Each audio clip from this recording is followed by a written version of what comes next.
Hello and welcome back. This is video number 4, and we're going to talk about content and how you can go about taking what we just learned in the previous video, doing the research, finding the keywords, finding what people like and what they want to engage in with. So if we pull that up here, remember we did a search on weight loss magazines, Weight Watchers, Shape, and Women's Health. We found that they like stories, testimonials, basically showing that it works for other people. And essentially, those would also include things like side by side pictures, like one picture over here, and how they've, went through maybe Weight Watchers and then or weight loss, and then you see another picture of them having lost weight. Then, of course, we have content in the form of maybe recipes and in the form of exercises. Now, how do you go about replicating this if you don't have a lot of this content already? Well, right out the bat, if you don't have a lot of testimonials, you can go straight to recipes or to exercises. Now, how do you go about doing that, getting people's attention as they're scrolling through hashtags? Well, as we know, psychologically and over the years, it's been proven that images work.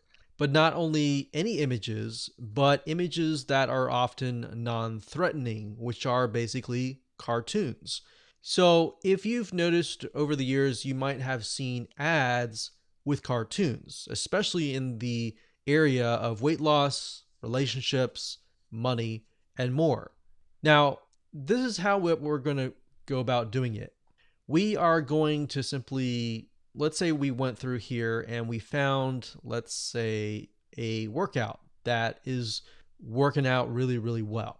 So instead of including tons and tons of words and just images here, what we're going to do is you don't necessarily have to plagiarize, but you can just simply follow the workout. So maybe you find a workout that works really well in terms of losing weight, and instead of taking pictures of you, you want to post something perhaps more non-threatening. So you can either do it in several different ways. You can either use a app called Get Stencil, that's getstencil.com, and you can use this to create quotes, you can use this to create different words that stand out. And that's what I would do. Instead of posting tons and tons of text and only text and that's it, and hashtags, I would post both text, hashtags, and images. Now, like I said, Get Stencil is mainly for things like quotes and words. But if you want to, let's say, convert an image, and let's say you have a workout that works really well, you can send your images to an artist and have the artist turn those images into cartoons. So, one site that we recommend going to is called Fiverr.com. That's Fiverr.com. And if you go to the site, you'll be able to find a lot of people who can create amazing cartoons. Now, some of them look really cheesy. The goal of this is to simply find an artist that fits what you're looking for. So if you're scrolling down and you see, okay, this person creates designs that are similar to what I'm looking for, then you might want to open that up. So basically, just scroll down, take a look to see if you can find somebody who is creating designs and cartoons that fit that character. Now, what I recommend that you do is once you have found an artist on Fiverr that creates exactly what you like, stick with them. Okay, so that way all of your cartoons look consistent.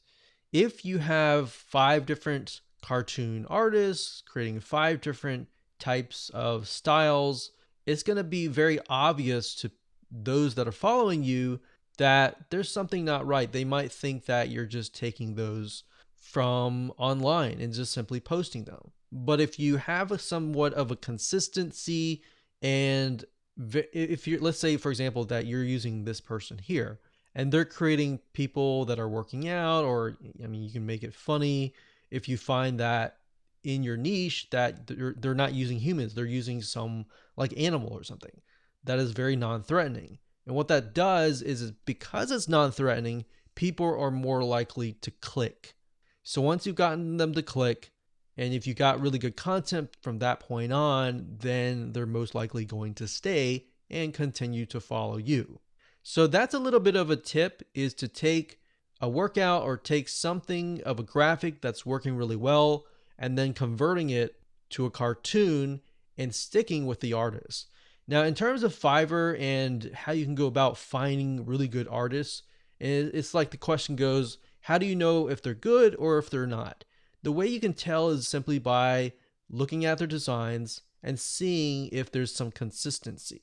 So I know I talk a lot about consistency, but that is going to help you figure out if they're plagiarizing, are they copying from other artists, or do they actually know how to draw?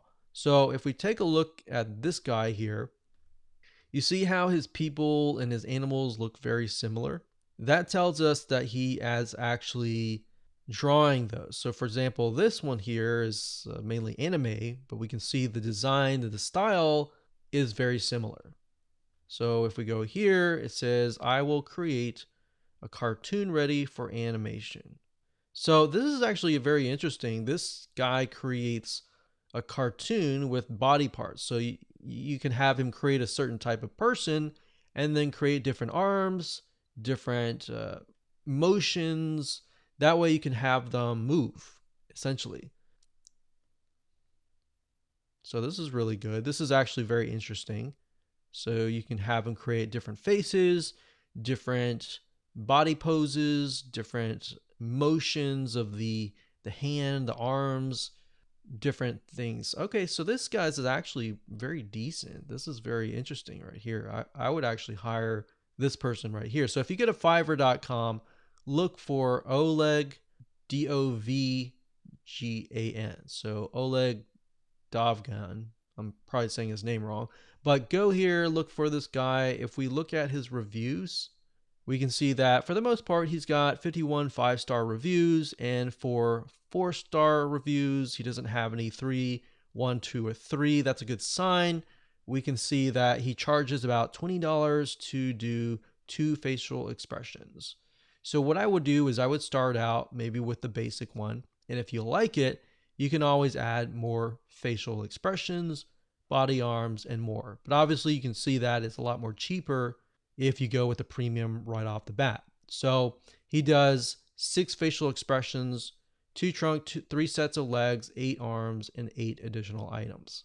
So this guy is actually pretty interesting. I'm glad I looked at this because this is something that we could actually use and create a form of consistency, especially if you create a mascot or a person that looks similar over and over again in terms of either an animal or a female or a male, depending on the demographic that you're trying to target. So that's what I would do also. If your main target is women, you might want to ask the person to create a woman. If your main target is mostly men, then of course, that said, go ahead and create a man. So that's what I would do in terms of content goes.